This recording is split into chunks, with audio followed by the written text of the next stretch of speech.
Assalamualaikum warahmatullahi wabarakatuh. Perkenalkan, nama saya Muhammad Rizky Maulana dari Prodi BKPI, Bimbingan Konseling Pendidikan Islam semester 5. Di sini saya untuk memenuhi tugas ETS, evaluasi tengah semester, mata kuliah konseling keluarga. Nah, di sini saya akan memaparkan yaitu tentang merencanakan perkawinan yang kokoh menuju keluarga yang sakinah. Nah, bagaimana sih kita caranya untuk merencanakan perkawinan yang kokoh menuju keluarga yang sakinah? Untuk yang pertama yaitu kita harus meluruskan niat. Nah, pada hakikatnya hukum menikah adalah halal, tetapi bisa menjadi haram, sunnah, atau makruh. Hal yang menjadikan menikah mempunyai hukum halal atau haram atau lainnya yaitu adalah niat dengan tujuan menikah. Nah, meluruskan niat dan tujuan menikah hal yang sangat penting untuk kita. Niat harus menjadi hal yang mendasar untuk ditata lebih dahulu. Ada sebagian orang mungkin belum meletakkan niat sebagian pondasi awal dalam membangun rumah tangga karena ketidaktahuan mereka. Nah, di sini meluruskan niat menikah yaitu niatkan menikah dengan menjalankan ibadah kepada Allah Subhanahu wa taala ataupun mengikuti tindak lampah Kanjeng Nabi Muhammad sallallahu alaihi wasallam. Karena apa?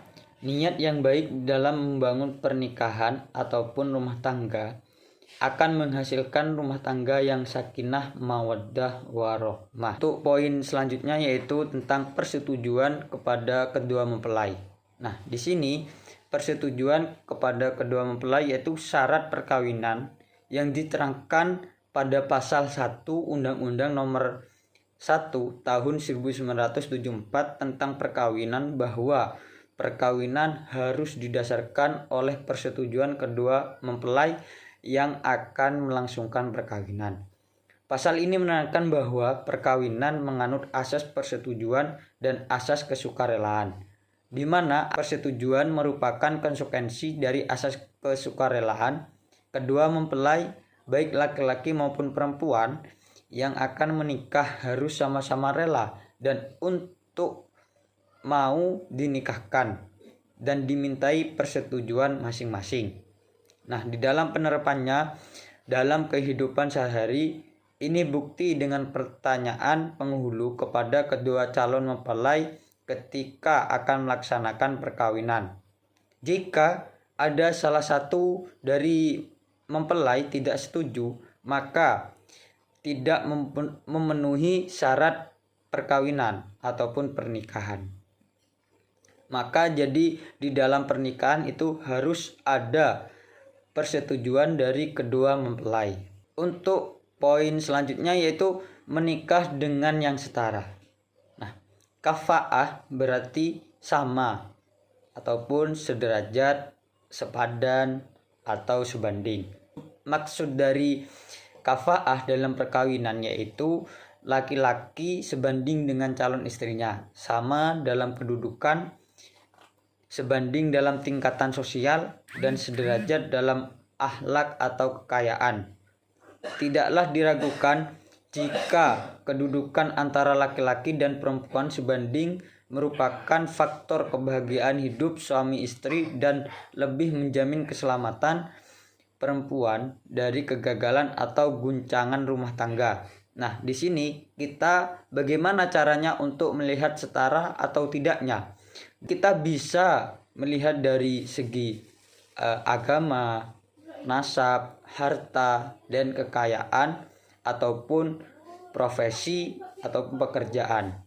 Untuk poin selanjutnya yaitu menikah di usia dewasa.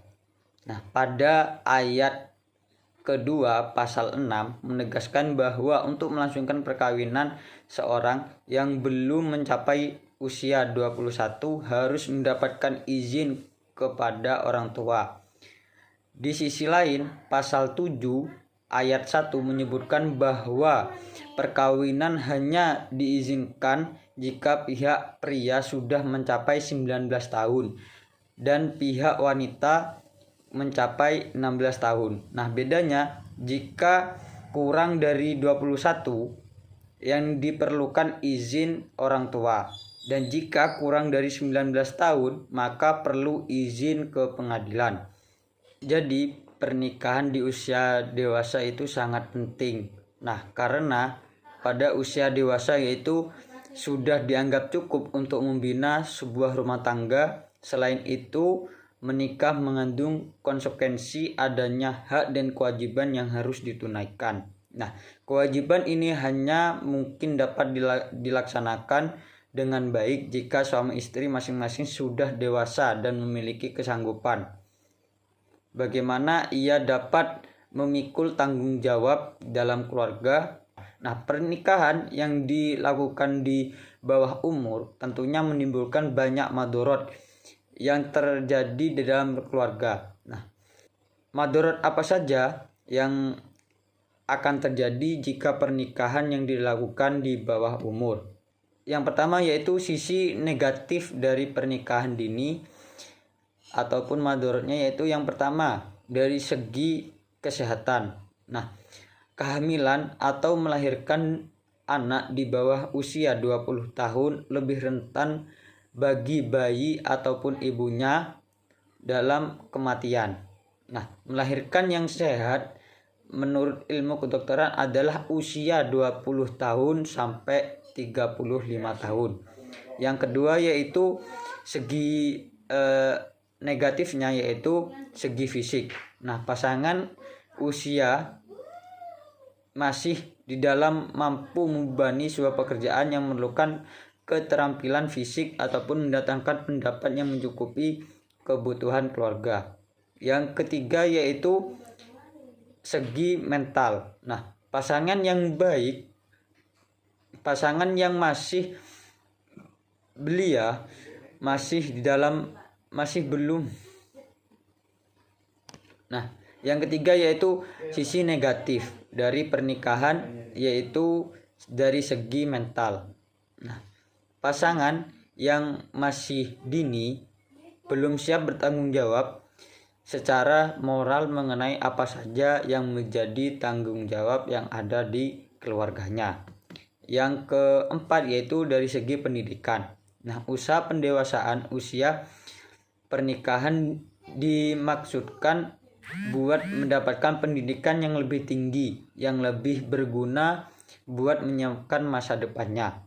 Yang kelima yaitu sisi negatif dari pernikahan usia dini, yaitu dari segi kedudukan. Nah, perkawinan usia dini adalah masa yang tingkat kesuburannya tinggi sehingga kurang mendukung pembangunan di bidang kesejahteraan. Yang keenam yaitu dari segi kelangsungan rumah tangga. Nah, pernikahan dini lebih rentan dan rawan perceraian mengingat mereka belum stabil, tingkat kemandiriannya masih rendah.